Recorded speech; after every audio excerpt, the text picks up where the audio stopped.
Here's why you should use Delve qualitative coding software for teaching your research methods course. You only have a few weeks to teach qualitative coding.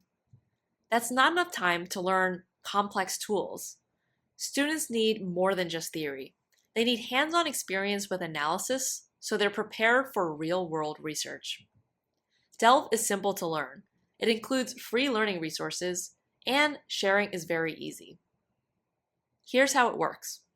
To get started, students just have to drag and drop their transcripts and start coding. To code, all they have to do is highlight text and start creating codes.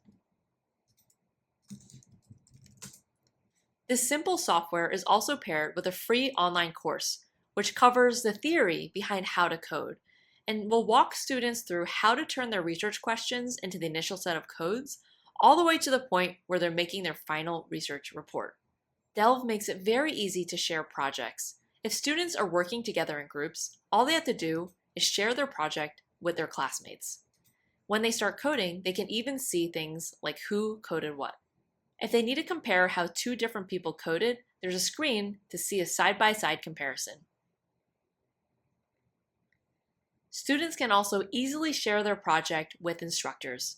As an instructor, you'll be able to see in your project list all your students' projects. You can dive in and review their progress. To learn more about how to incorporate Delve into your research methodology course, go to delvetool.com/classroom.